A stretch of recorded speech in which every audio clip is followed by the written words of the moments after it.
இயேசு போதிப்பதையும் புதுமை செய்வதையும் பார்த்த கேட்ட அவர் சொந்த ஊர் மக்கள் அவரை நம்ப மறுக்கிறார்கள். கேள்விகள் பல கேட்கிறார்கள். இவரை தெரியும், பெற்றோரை தெரியும், எங்கிருந்து வந்தது ஞானமெல்லாம், இந்த வல்ல செயல்களாம் இப்படி செய்ய முடிகிறது என்று சந்தேகப்படுகிறார்கள். பொறாமையாக கூட இருக்கலாம். நாம் அன்பு செய்வதும் வெறுப்பதும் நம்மை சுற்றியுள்ளவர்களே தான். நமக்கு அதிகமாக நெருக்கமானவர்கள், நாம் அன்பு செய்கிறவர்கள், நம்முடன் இருப்பவர்கள், வசிக்கிறவர்கள், வேலை செய்கிறவர்கள். எல்லாரிடத்திலும் கடவுளுடைய பிரசன்னம் இருக்கிறது என்பதையும் பல நேரங்களில் மறந்துவிடுவோம். ஏனென்றால் நம் உள்ளத்திலே ஏதாவது ஒன்று வைத்திருப்போம். அந்த நாசரேத்து மக்களைப் போல கேள்விகள் நமக்கும் வரும். உன்னை பற்றி தெரியாதா? உனக்கு எப்படி வந்தது? அல்லது குறைகளை பெரிதுபடுத்துவோம்.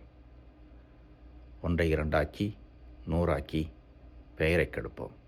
இதெல்லாம் மனிதர்களுடைய இயல்பான வாழ்க்கை முறையாக மாறிக்கொண்டே இருக்கிறது. கடவுளுடைய அன்பையும் கடவுளுடைய பிரசன்னத்தையும் நாம் யாரை அன்பு செய்கிறோமோ, நாம் யாரோடு வாழ்கிறோமோ, வேலை செய்கிறோமோ அவர்களிடம் காண பழகி கொண்டால் இப்படிப்பட்ட குறையோ பொறாமையோ வராது. நாசரேத்து மக்கள் தவறியது அதில்தான். நாம் கடவுளுடைய பிள்ளைகள் என்பதை யாரையுமே தீர்ப்பிடாமல், யாரையுமே குறை சொல்லாமல் வாழ்வதிலே வெளிப்படுத்துவோம். இறைவன் என்றென்றும் வாழ்த்து பெறுவாராக.